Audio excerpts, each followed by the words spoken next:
But I didn't change. I didn't change. I used to put my hands on motherfuckers real quick.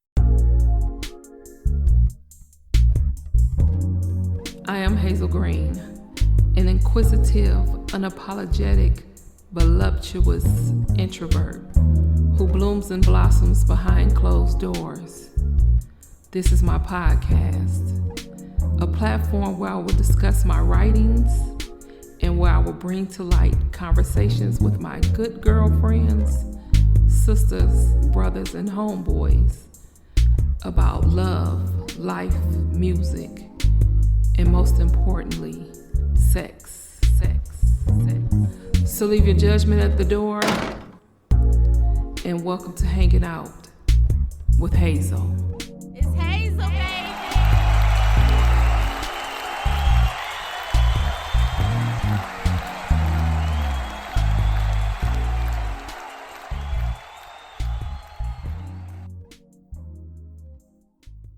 I say, my whole, but I didn't change. I didn't change. I used to put my hands on motherfuckers real quick. I'll put that knife in you real quick. You know what I'm saying? I'll pull that trigger, real quick. But now, it's consequences that I care about, Yeah. Whereas before, I used to do shit. I didn't give a fuck about going to the penitentiary because going to the penitentiary was like seeing my homeboy. Oh, I'm about to go see my peoples. I'm about to go do 2-3 years and I'm back out. I'm about to go do 5 years and I'm back out. Oh, yeah. I remember a time I was going to call you for something. I remember a time I was going to call you for something. And, I was talked out of it, but I most definitely was going to call you to handle some business for me. One time I got into some bullshit, but, this ain't about me. So. Yeah. No, but, I'll tell you, Hazel, and it's the truth, because I'm the type, I didn't give a fuck. Motherfucking, that's the whole thing. Motherfuckers knew. Don't call me if you ain't really ready for some shit to go down. When True. I come, I ain't coming to talk. I ain't none of that shit. And I'm coming by myself. That's the whole killing part. I ain't coming with no crew. I ain't no tough motherfucker. I'm just a motherfucking crazy ass motherfucker with a lot of heart. True. I ain't the toughest motherfucker on the planet. I could die like the next and I'll bleed like the best. You know what I'm saying? But goddamn me, a lot of motherfuckers ain't got that crazy heart like I got. You know what I'm saying?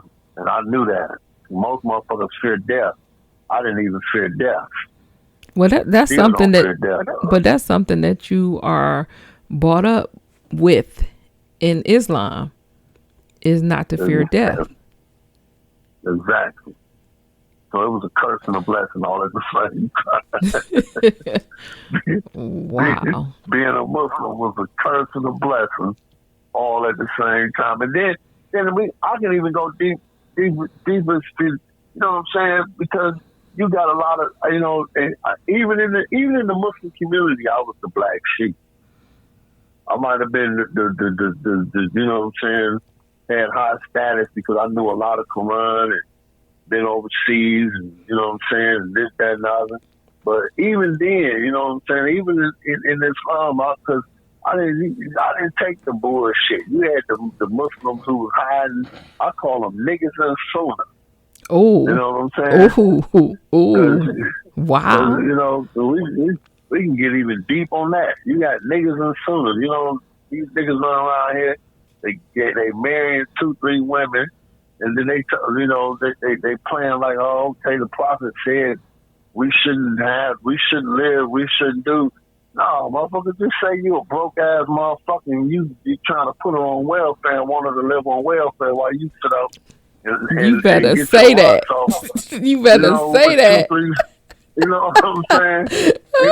These broke ass niggas, just say that shit. The nigga Muslims. The nigga Muslims. They niggas and sunnah. That's what I'm saying. And that's how they was. You know what I'm saying? Hide behind the deen. Hide behind Islam. And they couldn't even hide right, because at the end of the day, if you have multiple wives, from my understanding, is that you have to treat both wives the same. and you have to come with a dowry. So Exactly. if your wife wants a house, a certain type of car, a certain ring, you have to give her that. And once you give her that, if you want to take on that next wife, guess what you got to do for that next wife? You got to give her that exact same thing. And I don't know anybody to this day that want to do something like that. Because I've been asked to be married before, and I'm like, okay, what do you have? I'm gonna put it to you like this. And it's the honest to God truth. I done seen the game, you know what I'm saying, all the way from California to goddamn New York City. With, you know, brothers. I done seen real Muslims, and I done seen niggas in Sunnah. Niggas acting, niggas that's Muslim, but, you know, trying to cover it up with the words of Islam. You know, they tell it, and then the killing part of this, they use the sisters, the women, by, you know, they tell them, oh, the Prophet had 2 garments. He wore one and washed one. Yeah, nigga, that was back then. The fuck is he talking about? You know what I'm saying? They don't ever mention the fact that the Prophet had a she camel. And if you know what a she camel is right now today, a red she camel at that. He didn't have a she camel, he had a red she camel. A she camel alone is like a Bentley. A red she camel is like a Bugatti. You know what I'm saying? Mm-hmm. So what did you say? Okay, he might have had 2 pieces of garments. You know what I'm saying? But when he stepped out, he got up on that camel. He rode in style. You know what I'm saying? But they don't. You know, man. You know, it's a lot of things, and you know, and that's what drove me out to the streets, because of the fake ass Muslims that I've seen growing up. You know what I'm saying? For Allah. No, you didn't. No, you didn't. Mean, I'm keeping it gangster. You know what I'm saying? That's one thing I'm gonna do. I ain't gonna sugarcoat nothing. I'm trying to tell you. I ain't, you know what I'm saying? I do tell you this: the worst Muslim is better than all the disbelievers put on the face of this earth. You know what I'm saying? But at the same time, I ain't finna sugarcoat nothing. You know what I'm saying? I know I got family members that still, you know what I'm saying, up under the gun. You know, and you know, and they sit up and they throw this. So if you make your husband, you know, mad, Allah curses you. Yeah, well, nigga, stop being a bitch ass nigga and be real with her, man. Yeah, take them 3 days. Take them 3 days to the chin. Yeah, come on, divorce shakes the throne of Allah. Yes, it do. Yes, it does. But you know what I'm saying? That don't mean you got to sit up and come, you know, I'm going for 40 days. You go for 40 days, but then all you left in the cabinet is goddamn peanut butter and jelly. Oh my goodness! You know, yeah. So you know what I'm saying. So, and then you got the brothers where I done seen this. The brothers talk another brother going in the path, and then when he come back, he done lost his whole family. Now she married to another brother. It's probably the same nigga that talked him into going in the path. Oh wow! Well, you know, I mean, cause I mean that's why I say I done been on both ends. You know, when I say chance taker, I'm a chance taker for real. You know, I done been on both ends. I done been, you know what I'm saying? I done sat with big boy scholars, big boy sheiks. You know what I'm saying? And I done sat with big boy, heavy hitting ass, motherfucking money getting ass niggas in these streets. And respected by all of them. Thank you. You know what I'm saying? Ain't damn motherfuckers gonna disrespect me. Yeah. You know what I'm saying? Your name most definitely is known. Yeah. I don't care what they say behind my back. Motherfuckers ain't saying shit to my face. You know? And ain't really too many motherfuckers saying that behind my back. Wow. Because you know what I'm saying? Because if they get to me, You know what I'm saying? I'm 10 toes down, front line all the time. I'm coming to see you about mine. You know? Wow, Yeah. that's crazy. I mean, I tell you this, women and children off limits, God damn it. But everything else in war, all is fair. You know? And a motherfucker ain't got a devious mind like me. You know what I'm saying? And I move around so much. See, a lot of motherfuckers is planet. I move around. I'm like, before that movie Ghost came out, you might as well call me Ghost, because niggas never knew where the fuck to find me at. Still to this day, motherfucker don't know where I'm at. Motherfucker don't know where I'm at right now. You know? Yeah. I got a couple phone numbers. I got a couple phone numbers of yours, and that was before you could just take and transport your number with you. Yeah, so. Yeah. You know what I'm saying? Oh, yeah. You know what I'm saying? But you know, I mean, life is good for me now, though. It really is. I ain't gotta, you know, do the things that I used to do, because I don't need to be validated. Even though I didn't need to be validated then, I just did shit because I wanted to do it. Like they say, real men do what they want to do. Bitch niggas do what they can, what they told. I've always been a man, you know? And a real man is one who masters all natures. We're going to say that again. M-A-N. Mastering all natures. And I've mastered all natures through the will and the help of the Creator. All right. You know? So, and I ain't no dumb nigga. That's the killing part about it. They call it intelligent husband. You know what I'm saying? Super smart. That's the whole thing. A curse and a blessing at the same time. I'm trying to tell you.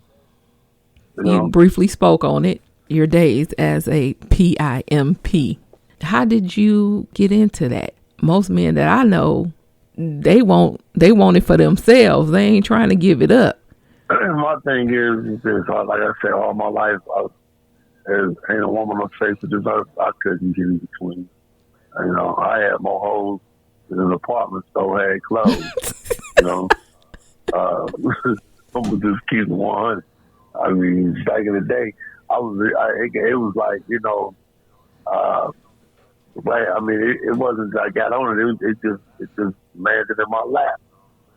You know, talking to female and you know what I'm saying, giving me her money. It was just something that I did. I've been doing that all my life. Really? You know what I'm saying? That's why when they told me the first rule of pimping is first, ass last. You know what I'm saying? I was with that. You know, and you get more out of a chick by keeping your dick out of it and putting your dick in it. You know what I'm saying? Starve her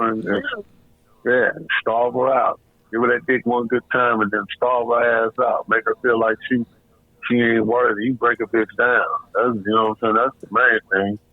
Break her down. Gotta break her down. I don't give a fuck if she's goddamn the finest bitch on the planet. You know what I'm saying?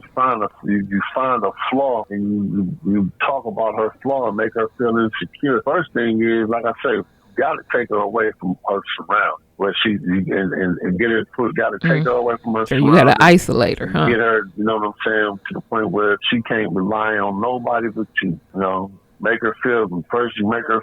First, that's what they say. You know, a lot of people say, "Oh man, you gorilla pimping." No, I ain't gorilla pimping, nigga. You know what I'm saying? It's called, you know, it's like dangling a rabbit in front of the greyhound.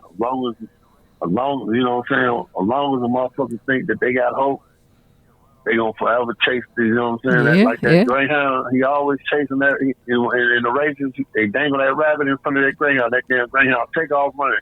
He'll run all motherfucking day, won't he? Yeah, and by him running all motherfucking, and the reason why he run all day is because he got hope. He got hope that one day he gonna catch that motherfucking rabbit. And you make a bitch feel like she got hope that she gonna be able to You know what I'm saying? Wow. Be with you, then she'll do any and everything. You know what I'm saying? That she it's in her willpower to do that. You know, it's all about hope. You know what I'm saying? So like I said, it's fell in my lap. You know what I'm saying? I've been that way all my life. You know, I mean, they go an excerpt from that I wrote. Okay. You know, and it's the truth. It's called the Pimp's Preamble. You know, and the Pimp's Preamble is basically telling the individual about pimping. And I wrote this and say, foolish pimps waste their time and energy on frivolous hoes that keep their pockets empty with weak-ass thoughts. Then they complain about the way that they are living their lives, a life which they created in the first place. A gorilla pimp is a weak-ass pimp that is stubborn and refuses to learn the real pimping game.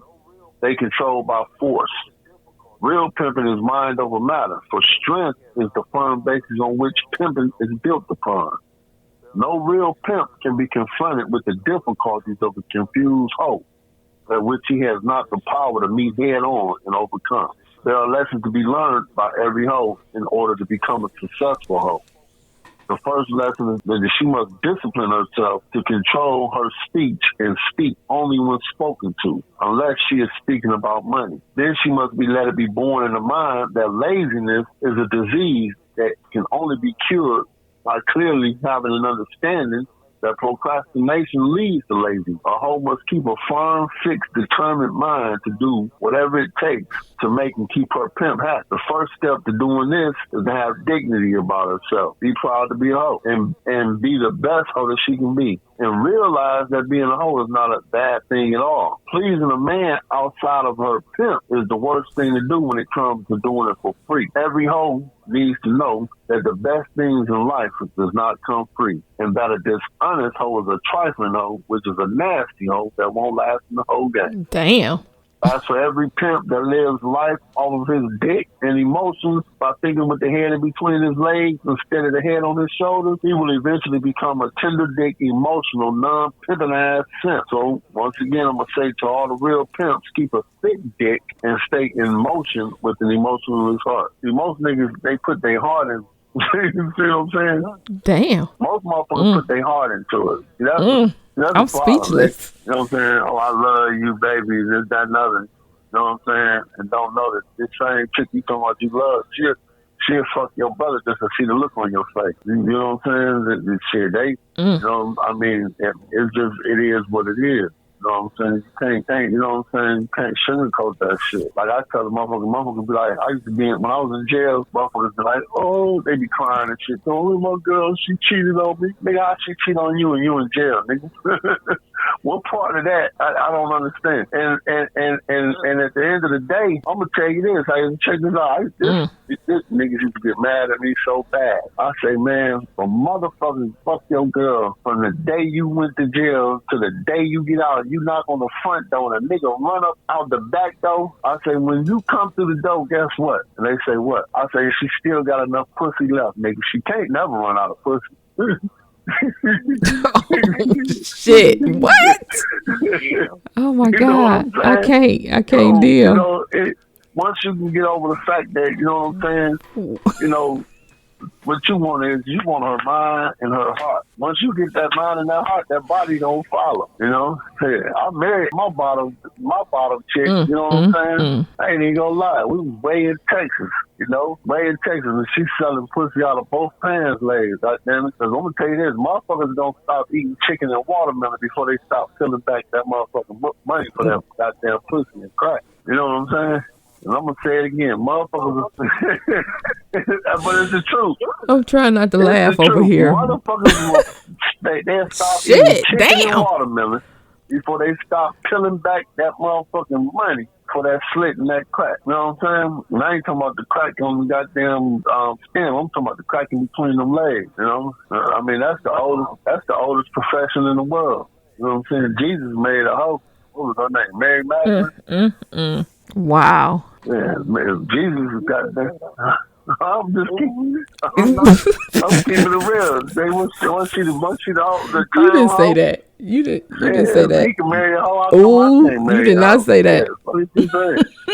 Let's get this money. You know what I'm saying? Yeah, I'm gonna fling some dick on the side, but right now you can go out there and get some of that paper because these motherfuckers addicted to that shit. That war's been started over goddamn pussy, you know? I've been doing it for, you know what I'm saying? I did it for a long time. Yeah, I'm all over. I went to Texas, went to Atlanta, went to Florida, you know? And I ain't checked in with nobody. I ain't, you know what I'm saying? Most motherfuckers, they check in. I ain't checking in shit. I don't follow the rules of y'all motherfuckers, you know what I'm saying? Wow. I ain't doing it. I wasn't doing it to be seen.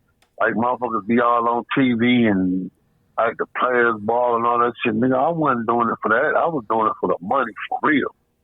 Let's do this shit without these motherfuckers even knowing. By the time they realize what to hit them, you know what I'm saying? We can took pockets, you know what I'm saying? Take money up out of motherfuckers' pockets. You know?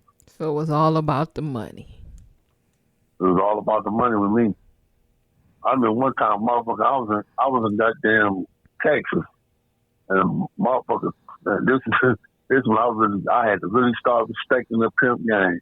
I mean, the whole game, because motherfuckers knocked me from my bottom bitch. I was tender dick. I was tender dick at that time. I was, you know what I'm saying, still young, and I went looking for her. And I found her, knocked on the door, and the other pimp nigga, he said, nigga, you must be crazy, you know, motherfucker, come up in here looking for that bitch. But they do a lot of gorilla pimping in Texas. They said, you must be crazy, you know, motherfucker, come up in here looking for this bitch. Nigga. She ain't your hoe no more. And I'm like, nigga, I need to hear that out of her mouth. And it was really more the fact because I knew her parents.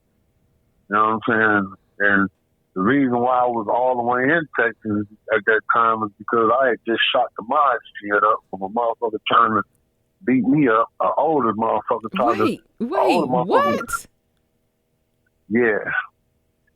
Yep, so they did. Oh, goodness. So they did. Motherfucker came up in the mod shit. I was sleeping.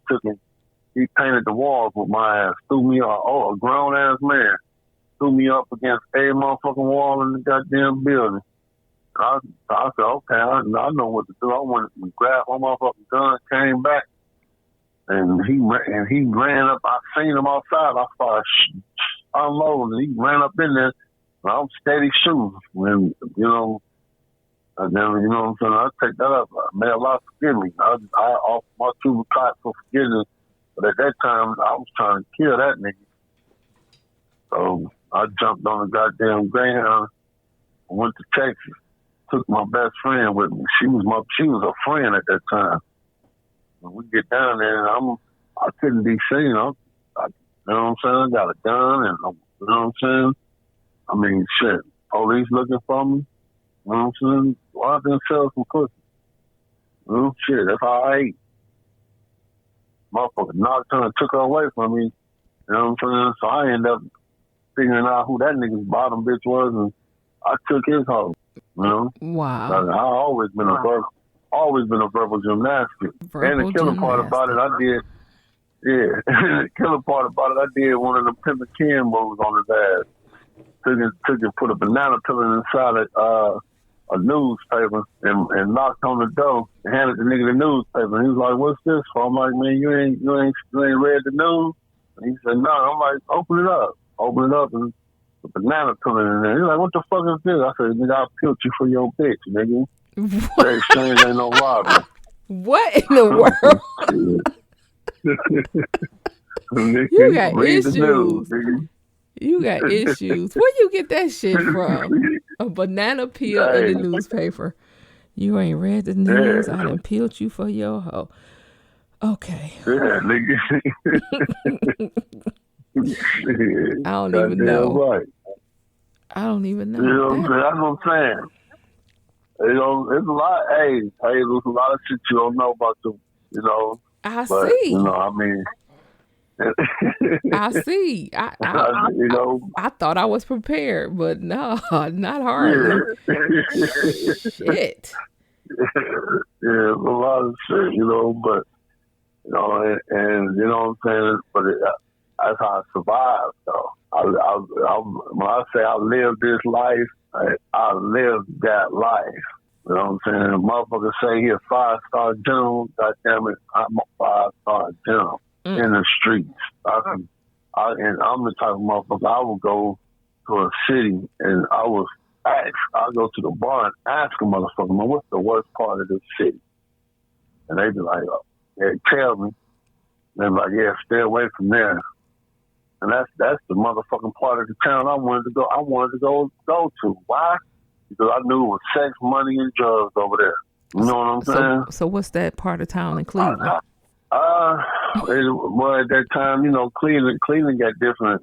It got different at different times in Cleveland. It's different areas because at one point in time it was down the way. At one point in time it was Tuscarora. At one point in time it was 55th. Another time it was Moore's Black. Another time it was Cliffview. You know what I'm saying? Another time St. Clair. You know what I'm saying? So it's you know what I'm saying? But what I can say though is them, you know, speaking of Cliffview, you know, them boys, some straight up legends. You know, they come from, you know, they turn nothing into something. Oh. You know, and I was there on the ground break. You know what I'm saying? I remember, you know what I'm saying, back in the day when it was just 3, 4, maybe 5 black families living in a apartment complex. That shit wasn't a goddamn project. We turned the motherfuckers into the projects. You know what I'm saying? Wow. Shit, you know? Why did you do that? I mean, you know, shit, living life. I went from I used to live on Huff. I done lived on every side of town, and that's why I say every side of town in Cleveland. I done lived all over. Lived in Moore's Black Projects, lived in goddamn, lived in on 93rd in the project, lived on St. Clair, lived on Cliffview, you know what I'm saying? But still to this day, you know, I'm gonna say, you know what I'm saying? Hilltop finest, Cliffview, you know what I'm saying? To the day I die. You know? Yeah. Yeah, once upon a time, I knew that's where to find you if I needed you, so absolutely. Yeah, you know, now we call them the flatlands. Goddamn it. One way in and one way out. So you come out there, you might not get home. That's crazy. Pretty sure, you know. So, you know, I mean, it is what it is. I just, you know, but I'm happy to be me, though. Absolutely. You know, everything that I've done has brought me to where I am today. You know, and still to this day, you know what I'm saying? I ain't got no enemies, none. Out of all the shit I did in all my life, I ain't got no enemies. You know what I'm saying? We used to living, you know. I'm about to say, everybody can't say that. Yeah, that's what I'm saying. I ain't got no enemies. I just still, you know what I'm saying, go on any part of Cleveland, Ohio, St. Clair, up the way, down the way. Hang out, you know what I'm saying? I'm just fuck. I can go anywhere I want to go in the city of Cleveland. Still to this day. I go and walk. I can walk from one side of Cleveland to the next side of Cleveland. East Cleveland, you know what I'm saying? All over that motherfucker. I ain't, you know what I'm saying? I don't bar none. They know me all over that motherfucker. You know what I'm saying? Yeah.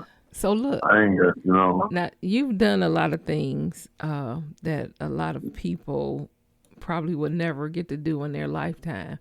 And a lot of things that you've done at a young age, for one, and the travel. So you mentioned before you've been to England. We get the U.S. parts, but as a Muslim going to Mecca, how was that experience? Now, I watch it, you know, on YouTube, and I've never had anybody tell me what it was like to go to Mecca and to experience and be around all Muslims. Right. Well, once again, I got to keep it gangster. You know, the Prophet's peace and blessings be upon him. You know, all his companions they was gangsters. Umar, Abu Bakr, Ali, the one Sahaba, he was so cold. It's a story they tell about him where when the devil don't even want to walk on the same side of the street. They just on the Umar, he's very low.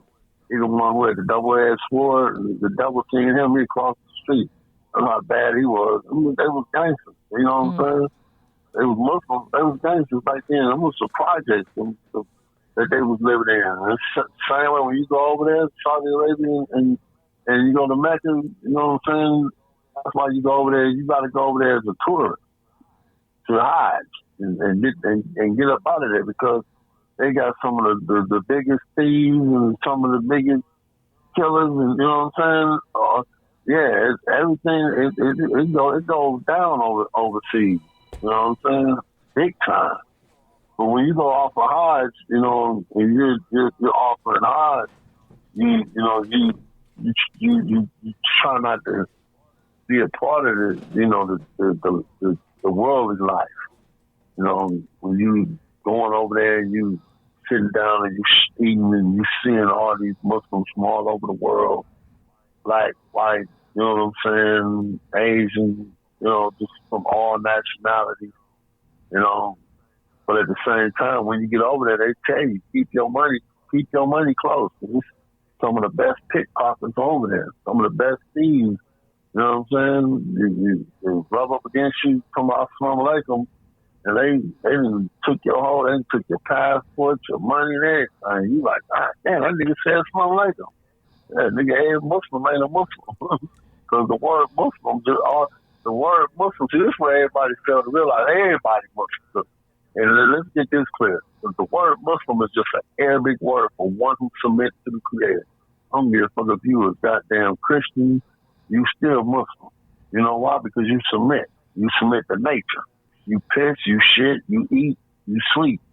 And who governs nature? God. I don't care what you call him. The Arabic word for Creator is Allah. You know? In Chinese, your chicken chain chong may mean, you know, the Creator. You know what I'm saying? So, you know, that's what the people don't realize and understand. Everybody Muslim, but just because you Muslim don't mean that you're a mu'min, a believer. There's a difference between being a Muslim and a believer. A Muslim is everybody. The trees is Muslim. Everybody Muslim. You know what I'm saying? But a believer is one who believes in Islam and practices Islam and live his life as a practicing Muslim. But then you got people who are enemies to Islam, you know, that run around and portray to be Muslim, but they infiltrate in Islam, and they there specifically for one thing, to get, like it's saying in the Quran, to get you off the path, to deceive you.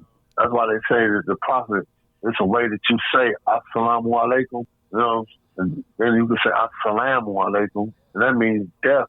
Assalamu alaikum means peace, be unto you. Assalamu alaikum means death, be unto you. Really? You know? Well, yeah. People didn't, you know what I'm saying? There's a lot of things people don't know. You know? And a lot of things in Islam is cultural. You know what I'm saying? Like, you know, the you know what I'm saying, the garments and covering of the head and all that stuff. You know what I'm saying? The sunnah of the Prophet is just following the commandments of Allah. The dress and all that, that's because they from Arab. They from Saudi Arabia. You ain't got to walk around, you know, garbed up. I mean, you can represent, but just because you don't wear it don't make you better than, don't make you worse than the man that do. But I know motherfuckers that wear big boy turbans and be drunk as a motherfucker. You know? Off some shit called sawushi. They call it sawushi. That shit get you drunk as a goddamn skunk. And you might as well pick up a fifth. Wow. Fuck you gonna play with it for? Ain't no alcohol in it. Nigga, your mind is still before. It's a mind-altering substance. Bet you can't go to the prayer rug right now. Right. But yeah, when I went to Hajj is beautiful. The most beautiful thing you can imagine. And a lot of people don't know that Mecca is in the center of the earth. That's why in the Quran it says it don't make a difference which way you pray. I don't care which way you stand up and pray. You facing the center. You facing Mecca because Mecca is in the center of the earth. You know, it's why I say don't make you pious because you face the east. It's a verse in the Quran that says that. Oh, well, okay. So I'm gonna have to get you back on here so you can give a little bit more. Wow. Yeah. Okay. But you know, I mean, it is what it is. appreciate the opportunity, you know what I'm saying, of you allowing me to share a little bit of what's going on and what went on in my life. You know, that's just like, you know what I'm saying, the cream of the crop. I ain't even getting to the bottom of the cup. But I stood up and talked hours about my life. Well, that's life experiences.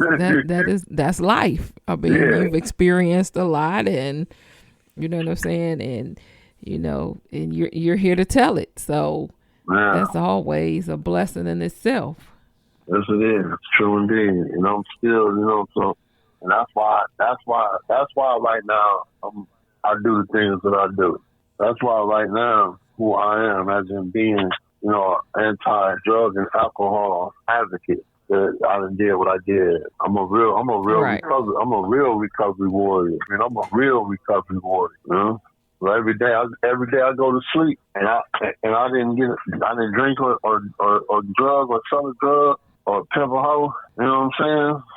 Or rob a motherfucker, or you know what I'm saying? Or committed any type of crime. I won that night. And you know what I'm saying? Winners win, but champions win all the time. I'm a champ. I wake up every day as a champion. Like when I go to sleep tonight, I'm a winner. Cause I chose not to commit no crimes. But when I wake up in the morning, I'm a champion because I won that battle. But I'm back on the battlefield again. So one day at a time. Always, one day at a time, you know. I appreciate it, you know what I'm saying? And, you know, for everybody I appreciate you. Yeah, for everybody that heard it, you know, I hope somebody can pick up what I put down. You know what I'm saying? Because once again, my ears was closer to my mouth than it is yours. I was really speaking to myself and hearing myself, reminding myself of everything that I've done and where I've been, so that I continue to go where I need to go and do what I need to do. You know, I wasn't glorifying nothing.